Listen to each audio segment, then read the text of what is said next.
Alors je vous dis, pour être honnête, j'ai juste activé la cam et je voulais vous parler à quel point c'est important d'être reconnaissante. D'être reconnaissante, déjà d'être en vie. Parce qu'il y en a qui sont morts et qui peuvent plus rien changer en fait. Être reconnaissante d'être en bonne santé. Parce que c'est un peu bête, mais il y en a qui, durant toute leur vie, ils ont passé à l'hosto et c'est pas évident. Je voulais vous parler d'être reconnaissante durant toutes ces fois où vous étiez plus bas que terre et où vous avez vu les choses se transformer. Et voilà, en fait, c'est ultra important d'être reconnaissant. Tout ce qu'on peut gérer, c'est pas le futur, mais le moment présent. Parce que la vie, elle tient qu'à un fil. Et j'ai pas honte de parler de la mort. C'est quelque chose qui pour moi est assez naturel, étant donné qu'on est tous voués à ça. Et je pense que ça te permet de rester humble, autant dans ce que tu fais ou que dans ce que tu partages avec les autres. Et voilà, on vit dans une vie où je pense qu'on fait tellement plein de choses.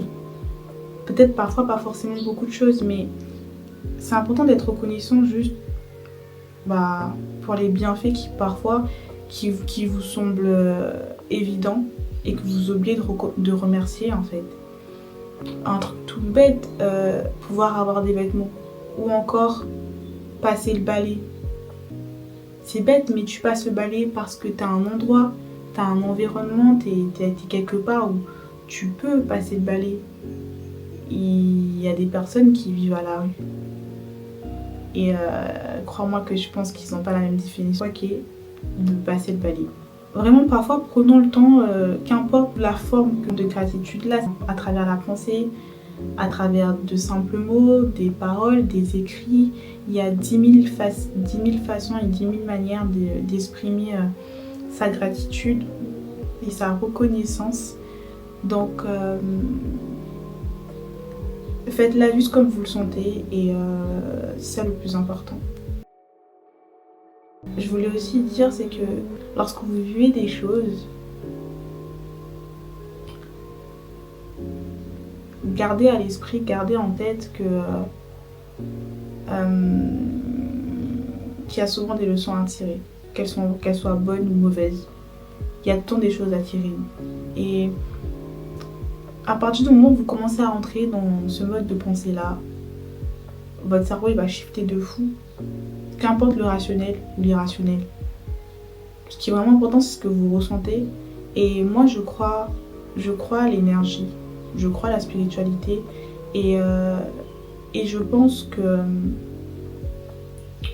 l'intuition existe. Qu'elle n'existe pas pour rien, en fait.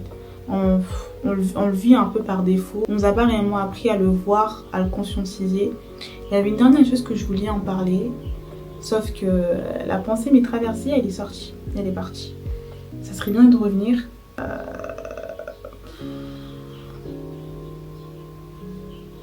Et n'oubliez pas que ce que vous pensez savoir, je l'ai trouvée, elle est revenue. Oui, ce que vous pensez savoir, c'est pas ce qu'il en est.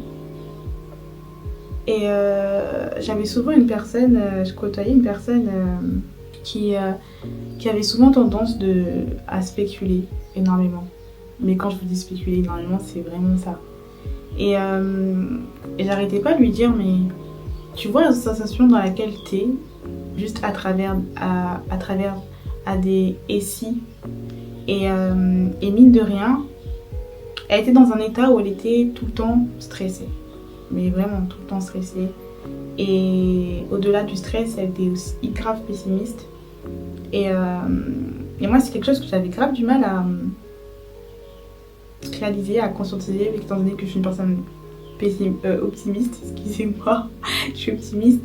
Et donc voilà, et je voyais ça et je me disais, mais tu te fais du mal pour rien en fait. Tu t'auto-flagelles, tu te crées des scénarios et en général, enfin, c'est normal de se créer des scénarios, tu vois, on s'en crée tous. Mais le problème, c'est pas tant les scénarios, le problème c'est de se créer des scénarios qui te mettent plus bas que terre, tu vois. Être dans un état, tu te provoques toi-même des états qui ne te sont pas favorables en fait. Et je trouvais ça grave triste. Et alors qu'on doit être notre meilleur allié. On doit être notre meilleur allié. Et si c'est pas nous, c'est qui réellement? Si c'est pas nous, c'est qui, j'ai envie de dire. Et au-delà de ça, comment dire ça? Être dans une manière d'aborder la vie, réellement les gars. D'aborder la vie comme une personne nomade en fait. Nomade mais métaphoriquement. C'est vraiment garder à l'esprit que en fait, même si tu sais, aie conscience que tu dis que tu ne sais pas. Parce qu'il se peut que comment la personne elle va t'apporter la chose. Un truc banal pour moi par exemple, hier je traînais sur YouTube, c'était sur un sujet que je maîtrisais en fait, que je maîtrisais déjà. Et quand j'ai vu ça et je me suis dit mais c'est bon, ça sert à rien, j'ai déjà vu. Et alors que faut pas penser de cette manière-là parce que à partir du moment où tu penses avoir déjà l'information, tu te fermes déjà des portes. Et c'est pas la bonne manière d'aborder les choses. Faut toujours quand même continuer à garder son esprit critique. Et malgré tout, genre, on apprend toujours des choses. Comment est-ce que la personne elle va aborder la thématique? Comment est-ce qu'elle va dire, elle va parler? Comment est-ce qu'elle va présenter le sujet? Il y a plein de formes en fait et d'expressions qui fait que un thème tu peux regarder un thème, un sujet de 10 000 manières. Parce que, étant donné qu'on est tous différentes, même si bien sûr il y a des généralités qui vont ressortir, tu vois, mais il y a peut-être juste une phrase sur une vidéo de 10 minutes qui va te marquer, tu vas te dire « Ah ouais, je l'avais pas encore vu de cette manière-là ». Et j'aimerais juste rebondir sur ça pour finir. À un moment donné, j'avais tendance je voulais apprendre plein de choses. Ouais, je voulais apprendre plein de choses. Et du coup, je faisais que ingurgiter pas mal de vidéos, pas mal de livres. Même si j'apprenais des choses, j'étais toujours un peu... je me sentais toujours un peu mal parce que j'avais l'impression de pas réellement profiter du livre ou profiter du format dans lequel j'étais, vu que j'étais dans un état où je voulais juste apprendre plein de choses. Et en fait, quand tu consommes autant de choses, de formats différents, sur des sujets différents, ton cerveau, il a du mal à trier. C'est comme, encore une fois, on nous a souvent dit, oui, les femmes et tout, elles savent faire deux choses en même temps. Ok, bon, je sais même pas d'où ça sort ce truc-là, bref. Mais ce que je veux dire par là, c'est que notre cerveau, c'est pas lui faciliter la tâche de faire deux tâches en même temps. Plus tu vas être concentré sur une tâche, mais donner toute ton attention sur ça, même si c'est que 10 minutes, et mieux ton cerveau sera trier les informations et les garder en tête, tu vois.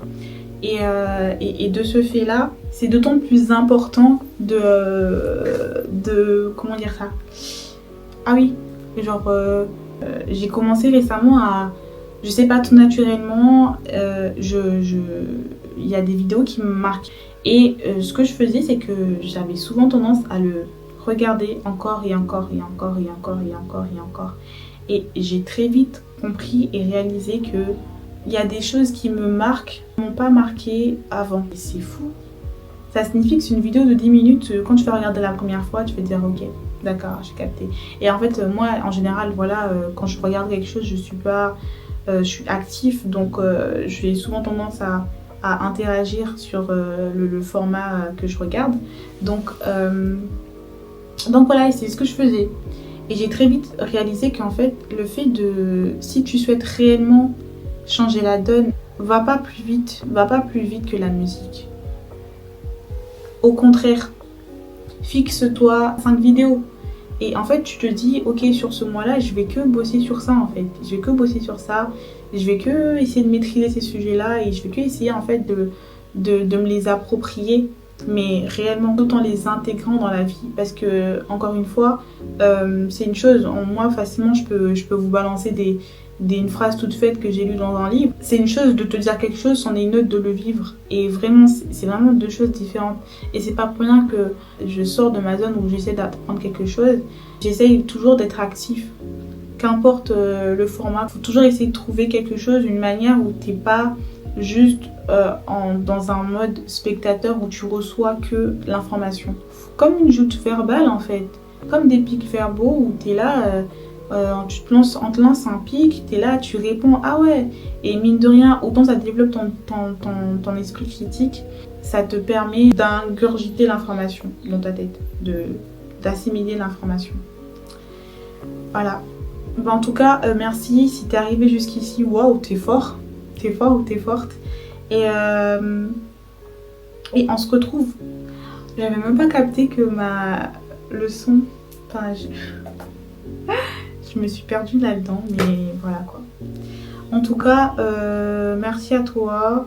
N'hésite pas à me dire en commentaire ce que tu as pensé de la vidéo. Ça me fait grave plaisir. Et voilà.